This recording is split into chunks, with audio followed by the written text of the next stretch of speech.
7월 초만 해도 3,300선을 넘었던 코스피 6개월 만에 3,000선도 내주면서 올해 상승분은 모두 반납했습니다. 이 뒤늦게 뛰어든 개인 투자자들 걱정이 클 텐데요. 이인철 참 좋은 경제연구소장과 살펴보겠습니다. 어서 오십시오. 야, 오늘도 1.8% 넘게 빠졌네요. 네. 주식에 투자하세요? 저는 안 하고 있습니다. 안 하세요? 네네. 삼성전자 개인 주주가 500만 명이거든요. 아마 우리 국민 10명 가운데 1명이 삼성전자 주주예요. 그래서 아마 종합지가지수보다 삼성전자 주가를 더 궁금해하시는 분들이 많을 텐데 오늘 정말 오늘 날씨처럼 굉장히 변덕스러웠어요. 시장이 초반에는 상승세로 출발했는데 이내 무너졌습니다. 지금 2,900선 지지 여부가 좀 불투명한데요. 삼성전자만을 놓고 보면 올해 초에 8만 1,000원이었어요. 8만 1,000원. 네, 그러다가 1월에는 9만 원, 10만 원 육박했습니다. 그래서 10만 전자 간다. 굉장히 기대감이 부풀었는데 오늘 종가가 7만 1,000원대로 떨어진 겁니다. 야, 많이 빠졌네요. 그러니까 연초 대비 주당 10,000원 정도 손실을 보신 거거든요.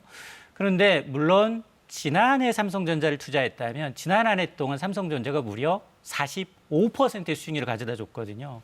그래서 정말로 이거는 중장기적으로 가져가야 될 주다라고 해서 이제 학부모님들 자녀 이제 증여용으로 이제 만들어줬던 게 이제 굉장히 효과를 냈는데 근데 지금 보면 우리나라의 펀더멘털적인 기본적인 요건보다 해외 미국과 중국발 악재로 굉장히 좀 신음을 하고 있습니다.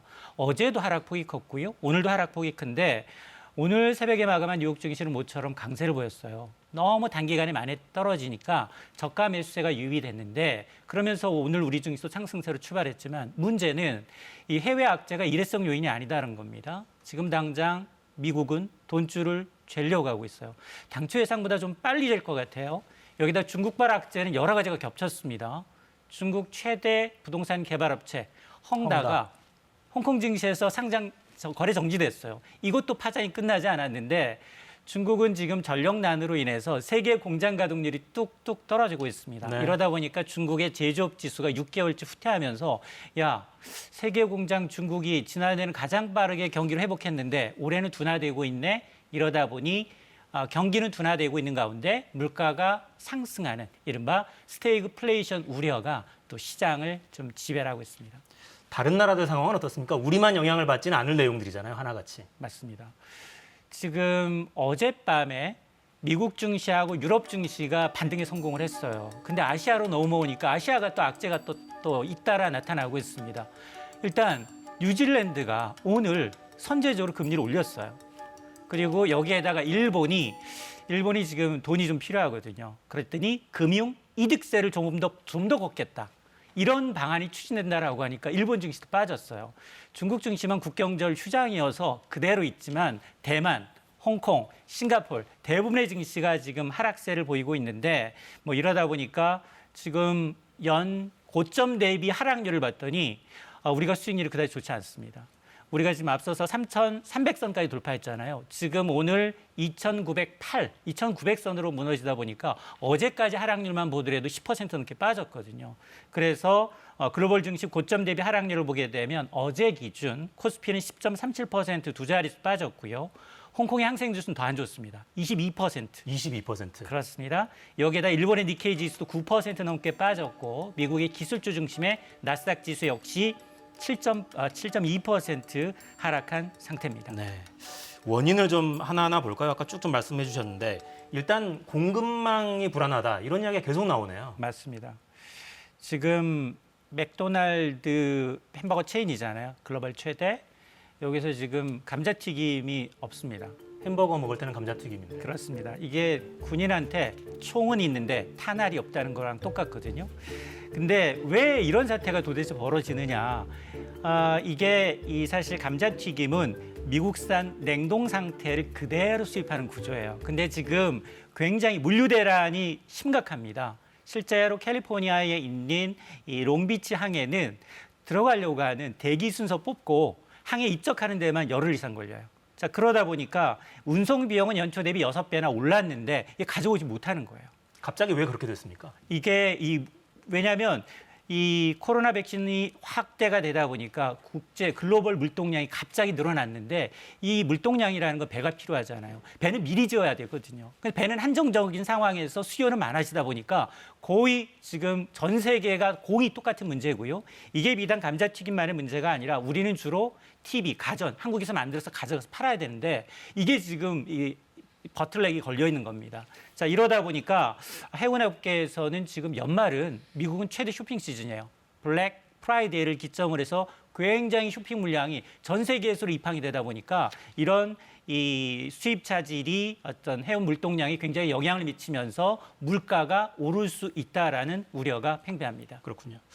낮은 금리가 계속 지속되어 왔고 그래서 유동성 파트, 그러니까 돈 빌려서 투자하는 분들도 많았고 또 각 나라마다 워낙 어려우니까 재난지원금 많이 풀었잖아요. 예. 그래서 굉장히 자산 시장이 커졌는데 이것도 이제 조여가는 상황이라고요. 그렇습니다. 크게 보면 이제 유동성 파티는 끝났다라는 거거든요. 그동안은 전 세계가 코로나 극복을 위해서 거의 뭐 헬리콥터에서 돈을 뿌리듯 미국이 달러를 찍어내서 뿌렸거든요. 그런데 지금 이 푼 돈을 서서히 걷어들이는 정책을 펼치고 있습니다. 그중에 가장 중요한 건 기축통화인 달러의 향방이에요. 달러의 향방에 대해서 지금 제롬 파웰 의장은 시장의 충격을 감안하면 난 인플레이션 우려만 없다면 가능한 한 늦게 금리를 올리겠다라는 시그널을 계속 줘왔어요. 근데 미국의 인플레이션율이 심상치 않습니다. 또 고용은 좋아지고 있고요. 이런 걸 감안하게 되면 지금 미국은 두 단계로 긴축해요. 한 단계는 뭐냐? 이제 템테이션이라고 해서 이제 지금 한 1,200억 달러 정도의 채권을 사들이는 방식으로 돈을 풀고 있는데 이걸 먼저 좀 줄이겠다. 이게 이르면 다음 달부터 시작이 되고요. 그러니까 채권, 종이 조각을 사들이는 대신 돈을 푸는. 그렇습니다. 네. 그리고 이제 당초 미국의 최초 금리 인상 시점은 2023년이나 됐어야 될 거야라는 관점에서 점점 빨라지고 있어요. 이르면 내년부터도 미국이 금리를 올릴 수 있다라는 거거든요. 이건 굉장히 중요한 시그널이에요. 미국의 달러화 가치가 높아지고 있다라고 하면 글로벌 돈의 흐름이 바뀝니다. 지금은 미국 달러화가 전 세계 이머징 시장으로 주식으로 코인으로 부동산 시장으로 가고 있는데 이게 한꺼번에 돈에 역행돼서 다시 달러화가 미국으로 갈 수 있다는 거거든요. 위험 자산이 굳이 투자할 이유가 없다는 겁니다. 근데 안타깝게도 우리 시장은 선진 금융 시장이 아니라 굉장히 현금화하기 쉬운 굉장히 신흥시장으로 분류가 되고 있어요. 그러다 보니까 이 대장주들, 가장 많은 삼성전자, SK 하이닉스와 같은 실적 사상 최대거든요. 그럼에도 불구하고 외국인들이 팔고 있는 겁니다. 그동안 장기 투자해왔으면 충분히 수익을 누리면서 빼가는 그런 상황이겠군요. 맞습니다. 중국 상황은 어떻습니까? 중국도 좋지 않아요. 지난해는 코로나19 상황에서도 가장 먼저 이제 경기 회복세가 두드러졌는데 요즘 들어서 중국의 31개 선 가운데 20개 성에서 지금 전력을 제한적으로 공급하고 있어요. 이게 좌충수인데요. 호주하고 싸우고 있거든요. 호주에서 이 자사 석탄의 4분의 1을 수입해야 되는데 지금 호주가 석탄 수출을 금지하고 있습니다. 이러다 보니까 전력 생산 차질을 빚어지고 있으면서도 손을 못 내밀고 있는 상황이거든요. 그러다 보니까 사실은 중국 공장이 멈추면 애플의 아이폰이 생산이 안 되고요. 삼성의 이제 이 휴대폰이 이제 재고가 부족할 수밖에 없는 상황이고 우린 또 중간재를 가져다가 좀 팔아야 되는 상황이기 때문에 이런 문제가 지금 결핍되다 보니까 중국의 제조업 지수가 6개월째 둔화되고 있습니다.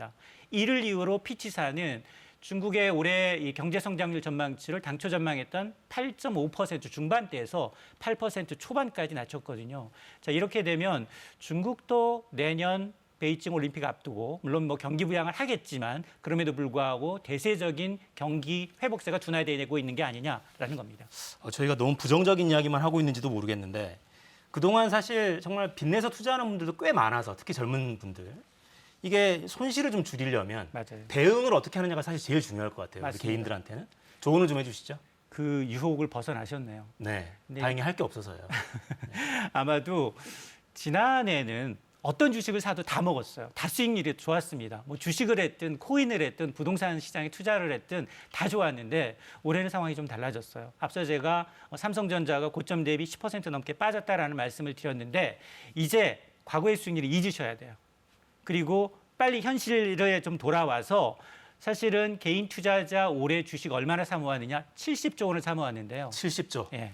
그중에 38조를 삼성전자에 투자했어요. 저는 이건 나쁘지 않다고 봅니다. 왜냐하면 회복된다 하더라도 지금 실적 때문이 아니라 지금 외국인 기관 투자가들이 달러를 빼낼 수 있는 가장 좋은 방법이 뭐야? 삼성전자, SK하이닉스거든요. 이렇기 때문에 지금 그 개인이 시장을 이기는 방법은 많지 않지만 지난해처럼 어떤 주식이면 사면 오르는 시장은 아니다. 그리고 금리가 오르기 때문에 빚을 내서 투자해서는 절대 안 되고요. 또 직접 투자보다는 오히려 간접 투자. 수익률이 가장 높은 게 20, 30대 남성일까요? 30, 40대 여성일까요? 수익률이 제일 높은 건 남성일 것 같은데요. 아니에요. 아닌가요? 네, 수익률이 가장 낮은 건 20, 30대. 여긴 단타 매매를 많이 합니다. 과거에서 저를 말씀하시는 네, 거죠. 증권사 조언을 시키는 거고요. 네. 가장 좋은 건 30대 여성분들이에요. 자녀분 통장에 적금하듯이 삼성전자 주식 하나씩 사놓는 거예요. 주가가 떨어질 때 사놓는 것이 훨씬 더 수익률이 높습니다. 네. 절대 빚내서 투자는 하지 말라. 정리하면 이거는 기억하셔야 될 것 같습니다. 지금까지 이인철 소장과 함께했습니다. 고맙습니다.